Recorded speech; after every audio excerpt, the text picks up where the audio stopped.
आज का प्रातः मनन नीति वचन 4:27।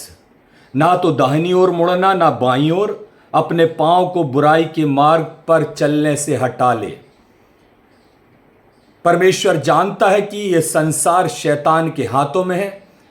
प्रभु यीशु मसीह भी कहते हैं कि इस संसार का सरदार शैतान है और वह आपके पांव को डगमगा सकता है, आपके पांव को हिला सकता है, आपके पांव को किसी दूसरी दिशा की ओर मोड़ सकता है। और इसलिए वो कह रहा है कि ना तो दाएं देखना और ना तो बाएं देखना, क्योंकि यदि तू देखना तो सीधे परमेश्वर के वचन की ओर देखना, देखना तो सीधे परमेश्वर की ओर देखना, देखना तो सीधे सिय्योन पर्वत की ओर देखना। यदि तूने दाएं और बाएं देखा तो तू निश्चित है कि डगमगा सकता है, क्योंकि शैतान के प्रलोभन, शैतान के आकर्षण, जीविका का घमंड, धन का लोभ, ये सब बातें मुझको और आपको परमेश्वर के राज्य से दूर कर सकता है।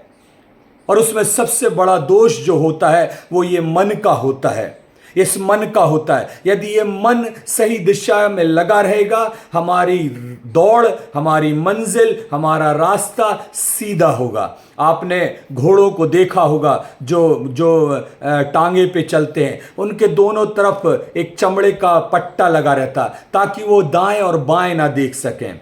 क्या दिखता उनको दाएं बाएं? यदि उनको दाएं और बाएं में कहीं घास दिख गई, कहीं भोजन दिख गया, तो वो उस मंजिल की ओर ना जाकर उस दूसरी तरफ डाइवर्ट हो जाएंगे और जो मुसाफिर है वो अपनी मंजिल तक नहीं पहुंच पाएगा। और इसलिए परमेश्वर का वचन, नीति वचन कहता है कि ना तो दाहिनी ओर मुड़ना ना तो बाईं ओर मुड़ना, तू सीधे चलना, सीधा मार्ग।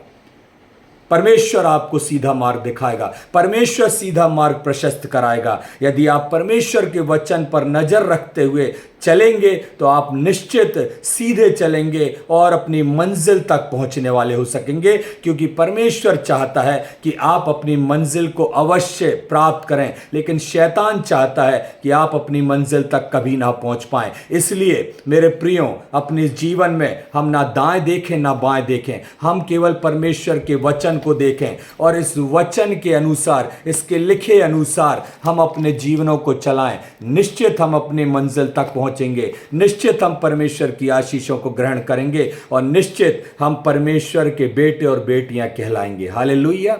आइए अपने मार्ग को सीधा रखें और सीधे परमेश्वर के वचन की ओर चलें। परमेश्वर इस वचन के द्वारा आप सभी को आशीष दे। जय मसीह की।